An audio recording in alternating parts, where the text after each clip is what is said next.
Hi, welcome to the Lifestyle Herbalist, the podcast where holistic wellness meets everyday living. I'm your host, Dami Vaccaro. I'm a registered dental hygienist, a clinical herbalist, and a certified health coach. And I'm your co-host, Sabrina Cooper, a registered dental hygienist with a bachelor's in oral health promotion, a certified culinary nutritionist and herbalist, and a mindfulness and mindful eating coach. Together, we explore the intersection of holistic health, herbal wisdom, and joyful living. From plant-powered remedies to kitchen medicine, mindful moments, and conversations that feed the soul, we're here to help you feel vibrant, grounded, and inspired in your daily life. So steep a cup of something soothing, settle in, and let's grow well together one episode at a time, bringing you a healthy dose of happiness. Hi everyone, and welcome back to the Language of Symptoms. As promised, I'm here with episode 2. And today we're going to talk about headaches, jaw tension, and what your nervous system is saying. If you have ever said, I carry all my stress in my jaw, or I wake up already clenching, or I get headaches even when I'm doing everything right, this episode is for you. Because headaches and jaw tension are rarely about muscles.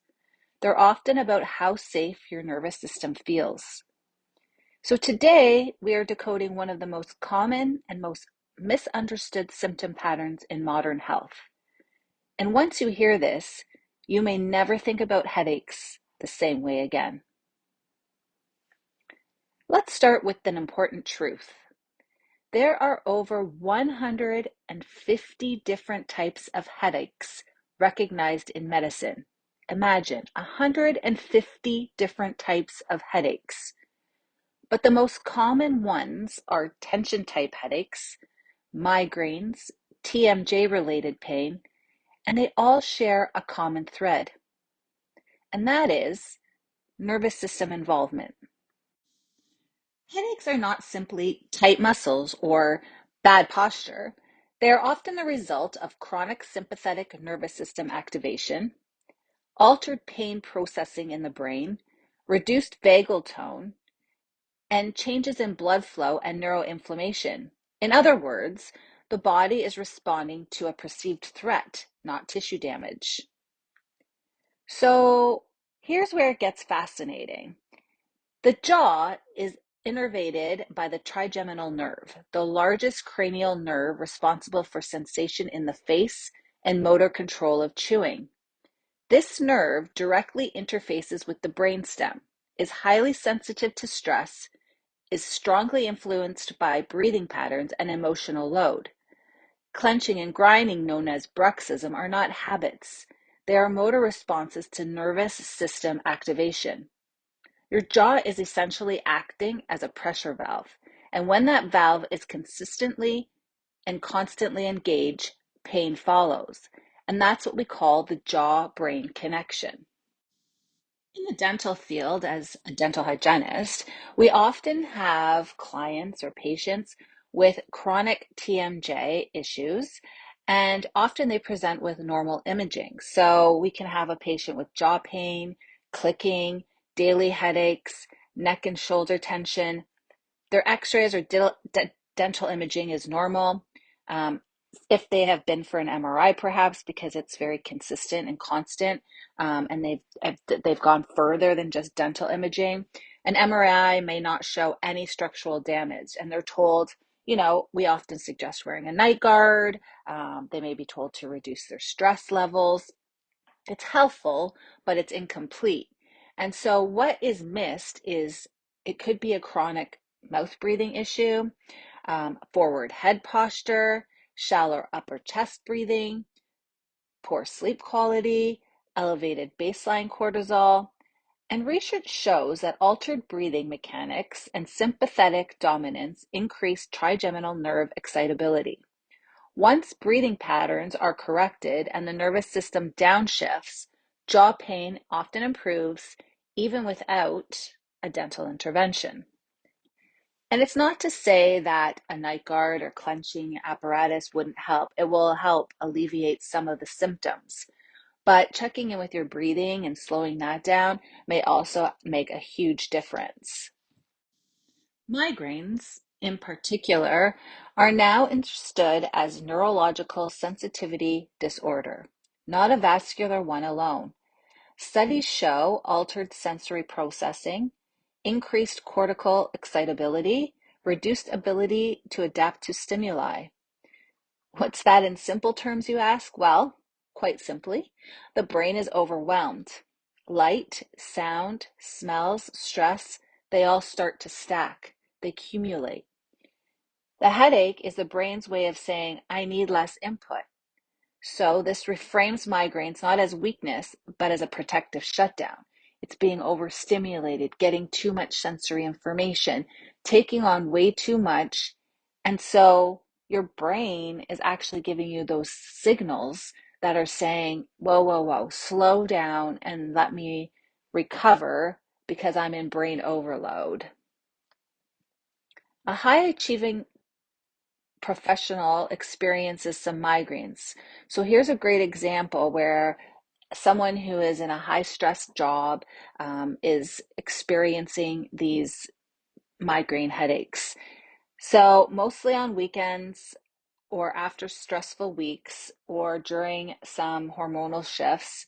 They're eating well, they exercise, their labs are fine, everything seems to be coming back quite clear. But their nervous system never truly comes out of high alert. It's always in that intense go, go, go pattern. When stress finally stops or drops, the migraine hits. This phenomenon is called the letdown effect, well documented in migraine research. The headache isn't caused by relaxation, it's caused by the contrast after prolonged stress. So it's almost like you get that letdown. It's like a pressure headache because your brain has been in so much overdrive that once it stops, it's just like pow, it gets this jolt. And now you have to let it down and it's just trying to readapt to its regular behavior. So oftentimes treatments will fall short. Painkillers can help, but they don't change the terrain. Mouth guards protect teeth, but not the nervous system. Botox relaxes muscles, but doesn't address why they're contracting. Without addressing stress physiology, breathing, sleep, blood sugar stability, emotional load, the signals will keep coming back. We're not getting to the root problem. We're just almost band-aiding the situation because the message hasn't been received. This week, I urge you to notice what if and when you clench. Do you have headaches that appear and when do they appear? What's happening emotionally or mentally beforehand before you experience these headaches? How are you breathing when symptoms arise? And this isn't about blame. This isn't about going, oh my gosh, like this has happened and it's about pattern recognition. And if this episode shifted how you see your symptoms and you start to think, man, I'm getting this now that I am getting these headaches, not because of nothing. There has to be a reason why I'm getting these headaches. Then I want you to share this with someone because understanding everything that happens is for a reason.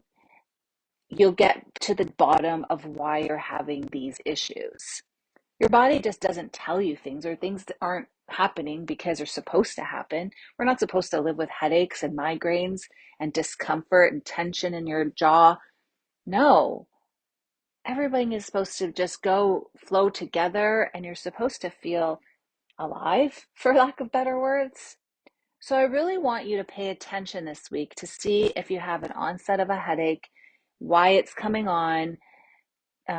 Check into your breathing patterns, your hydration levels, the foods you're eating, anything like that if you've been in high stress situations, and pay really close attention.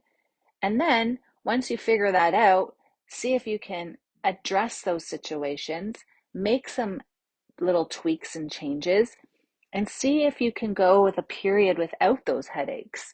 And you might be pleasantly surprised. So this short little episode these little episodes are just to give you little tidbits of information, little bite-sized nuggets that you can take on and use them at your discretion. Kind of start to investigate, be your own detective of your symptoms and your signals that your body's giving. The next episode, I'll be decoding gut symptoms like bloating, reflux, IBS, random food reactions, and how your nervous system and immune system are deeply involved. Because once you learn the language, your body will make a lot more sense.